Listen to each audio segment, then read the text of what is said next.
Alright, so in this system of equations, I have x squared minus y squared is equal to 28, and x times y equals 48. So I'm given two equations. Let's just say that this is equation 1 and this is equation 2. So what I want to do is find the value of x plus y. So what is the value of x plus y? And finding this is fairly simple when we find the value of x and the value of y.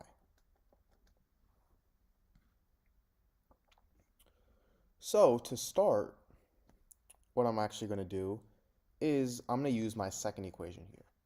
So equation 2 is x times y equals 48. And what I'm going to do is I'm going to solve for one variable in relation to the other. So it doesn't matter which one, but for this case, I'm going to solve for y.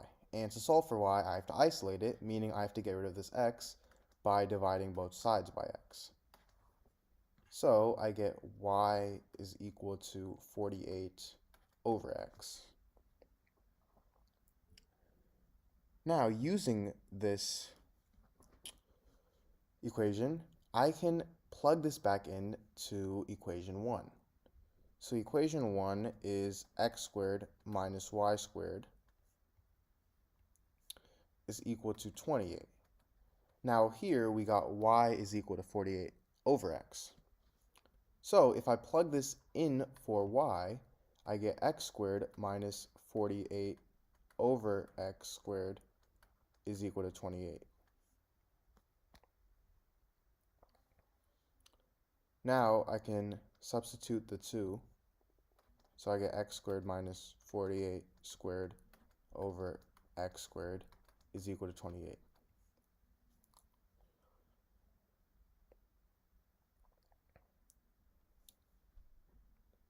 Now I'm going to multiply both sides by x squared.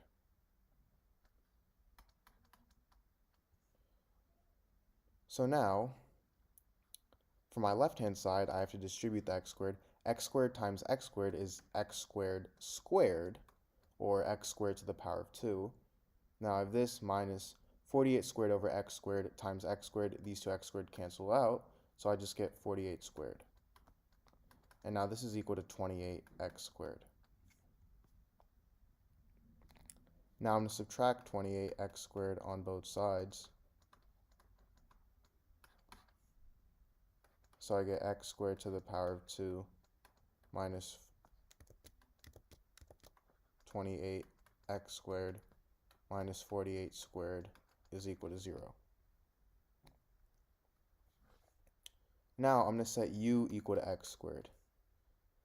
So I get u squared minus 28u minus 48 squared is equal to 0. And now I can solve this by completing the square. So I'm going to add 48 squared back.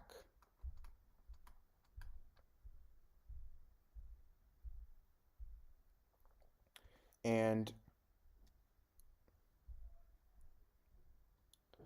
now I get u squared minus 28u is equal to 48 squared. Now I'm going to add this, so negative 28, or we can say just positive 28. I'm going to add this divided by 2 squared on both sides. And if you guys don't know what completing the square is, you have to go watch a video on it. So I add this on both sides. I add 28 over 2 squared on both sides.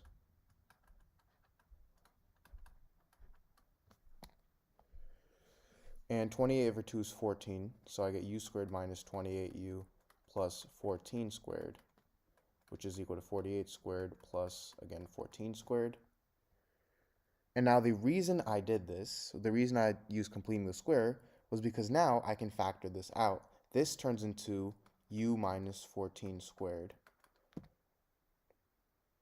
which is equal to 48 squared, I'm going to rewrite as 50 minus 2 squared, and 14 squared I'm going to rewrite as 10 plus 4 squared. Now from here, u minus 14 squared is equal to 2500 minus 200 plus 4 plus 100 plus 80 plus 16. And now if we add these up, we get u minus 14 squared is equal to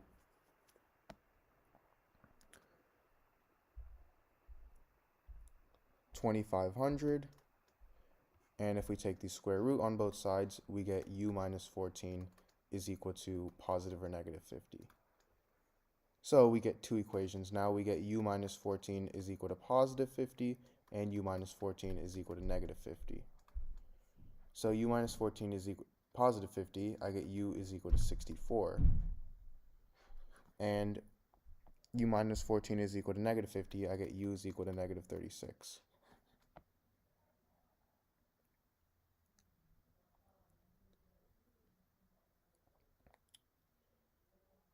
Now remember how we let u equal x squared. So this means that x squared is equal to 64 and x squared is equal to negative 36. Well, we can't have a number squared equal to a negative number, so this is wrong, meaning that x squared equals 64 is my only proper equation, and if I take the square root on both sides, I get x is equal to positive or negative 8. So these are my two solutions to this problem. And I know that I said this wasn't work, but there actually is a way we can use this to find solutions, not real solutions, but imaginary solutions. So to do that, what I'm going to do is x squared is equal to negative 36. If I take the square root on both sides, I get x is equal to square root of negative 36. And the square root of negative 36 is the same thing as the square root of 36 times the square root of negative 1.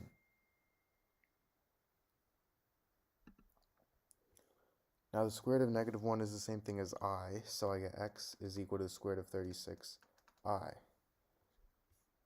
And the square root of 36 is the same thing as positive or negative 6.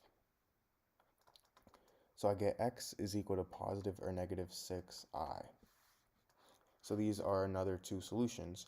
And these aren't real solutions, but these are imaginary solutions, which still count as solutions to this problem. So my four solutions are x equals 8, x equals negative 8, x is equal to 6i, and x is equal to negative 6i.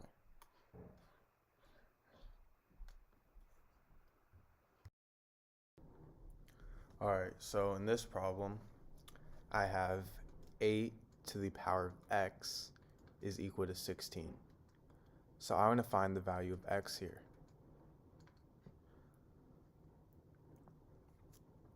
So for my solution,